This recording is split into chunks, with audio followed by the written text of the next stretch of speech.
ଯେତେବେଳେ ଖରାପ ସମୟ ଆସିଥାଏ ସେତେବେଳେ ଜୀବନ ଅନ୍ଧକାରରେ ଭରି ହୋଇଥିବା ଲାଗିଥାଏ ଅର୍ ନେଗେଟିଭିଟି ସବୁ ପଟୁ ଘେରି ଦେଇଥାଏ।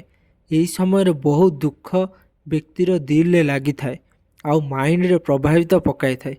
ଏହି ଯେଉଁ ସମୟ ହୋଇଥାଏ କି ଆମେ ଆମର ଅସ୍ତିତ୍ୱକୁ ନେଇକି ଅସୁରକ୍ଷିତ ଭାବିବାକୁ ଲାଗିଥାଉ। ଇଏ ଯେଉଁ ଅସୁରକ୍ଷା ଆମର ବିଚାର ଅର୍ ଆମର ଫଇସଲା ଉପରେ ପ୍ରଭାବ ପକାଇଥାଏ। ଏହି ଭିଡ଼ିଓରେ ମୁଁ ଆପଣଙ୍କୁ ଦୁଇଟି କଥା କହିବି ଯେଉଁଟା ଆପଣଙ୍କୁ ସେତେବେଳେ ଆବଶ୍ୟକ ହେବ ଯେତେବେଳେ ଆପଣଙ୍କ ଜୀବନରେ ଖରାପ ସମୟ ଷ୍ଟାର୍ଟ ହେବ।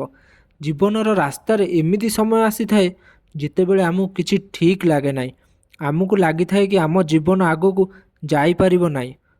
କେତେବେଳେ କେତେବେଳେ ଲାଗିଥାଏ କି ଆମର ସବୁ କିଛି ଖତମ ହୋଇଗଲା।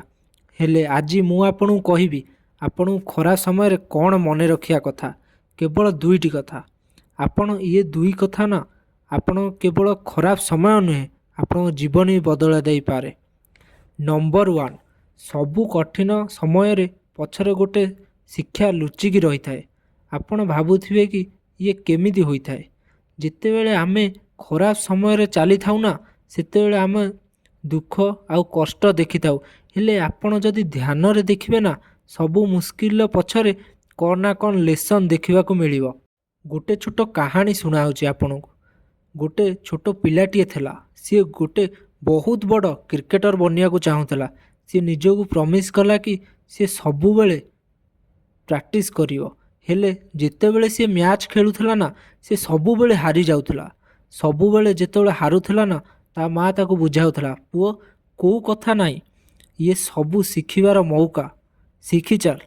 ସେ ପିଲାଟିକୁ ଲାଗୁଥିଲା କି ଇଏ କଠିନ ସମୟ ଆଉ ତା ମା ତାକୁ ବୁଝାଉଥିଲା କି ଇଏ ତ ଶିଖିବାର ସମୟ। ହେଲେ ସେ ପିଲାଟିକୁ ତା ମାଆର କଥା ବୁଝିପାରିଲା ନାହିଁ। ସେ ସବୁବେଳେ ହାରିଲା ସମୟରେ ତାକୁ ଦୁଃଖ ହେଉଥିଲା। ହେଲେ ଗୋଟେ ଦିନ ହାରି ହାରିକି ସେ ନିଜେ ଭାବିଲା କି ଏମିତି ବି ହୋଇପାରେ, ମୋ ମା ଠିକ୍ କହୁଥିଲା।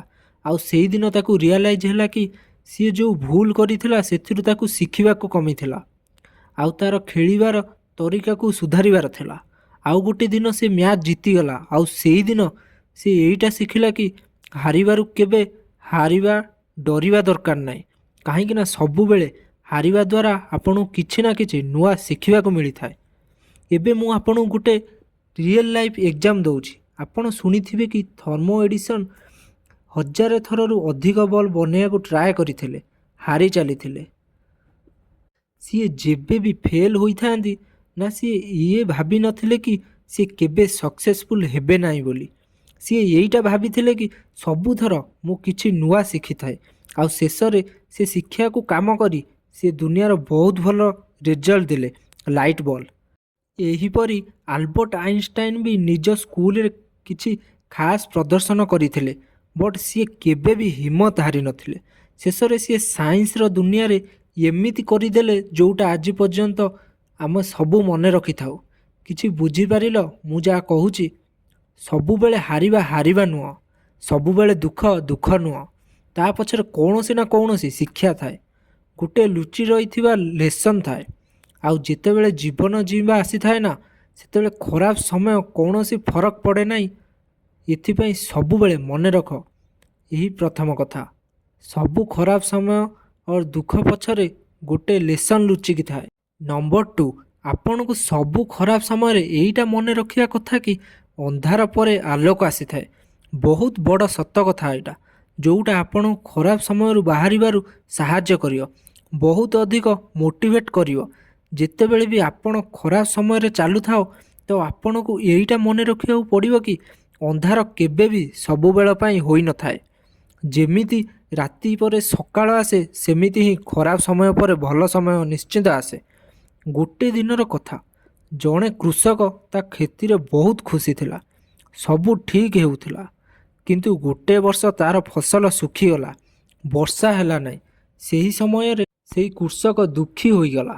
ସେ ସବୁ ପଟୁ ପ୍ରୟାସ କଲା ହେଲେ କିଛି କରିପାରିଲା ନାହିଁ।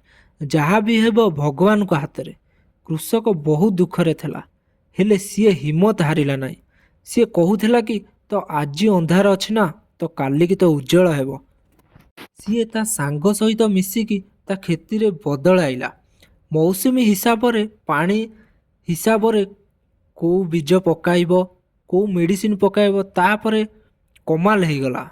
ଏଥିପାଇଁ ହେଲା କି ଯେମିତି କଷ୍ଟ କରିବ, ନିଜ କାମ କରିବ, ଯେଉଁଟା ଆପଣଙ୍କୁ କରିବାର ଅଛି ସେଇଟା ଯଦି କରିବ ନା, ତ ସବୁ ଖରାପ ସମୟରେ ବି ଭଲ ସମୟ ଆସିବ ହିଁ ଆସିବ।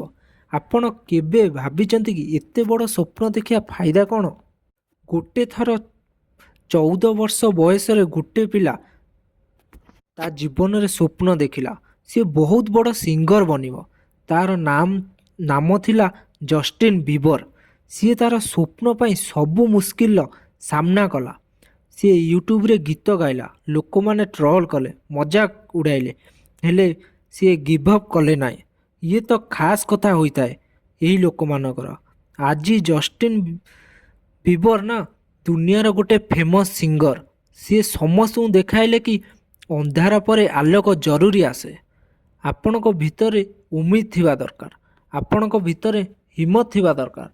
ମୁଁ ଚାହିଁଥାଏ କି ଆପଣ କେବେ ବି ଖରା ସମୟରେ ଫସିଯାଅ, ତୁମକୁ ଲାଗେ କି ସବୁ କିଛି ଖତମ ହୋଇଗଲା, ସେତେବେଳେ ଆପଣଙ୍କୁ ଏଇଟା ମନେ ରଖିବା କଥା, ଯେତେବେଳେ ଲାଇଫ୍ ଆମକୁ ଖରାପ ବା କଷ୍ଟ ସମୟରେ ବାଛିଥାଏ ନା, ତ ସେତେବେଳେ ଆମର ବହୁତ କିଛି ଭଲ ହେବାକୁ ଯାଇଥାଏ। ଆଉ ଯଦି ଏ ଭିଡ଼ିଓ ଆପଣଙ୍କୁ ଟିକେ ବି ଭଲ ଲାଗିଥିବ, ତାହେଲେ ଆପଣଙ୍କ ଭାଇର ଚ୍ୟାନେଲକୁ ସବସ୍କ୍ରାଇବ୍ କରନ୍ତୁ ଆଉ ବହୁତ ମାତ୍ରାରେ ସେୟାର କରନ୍ତୁ।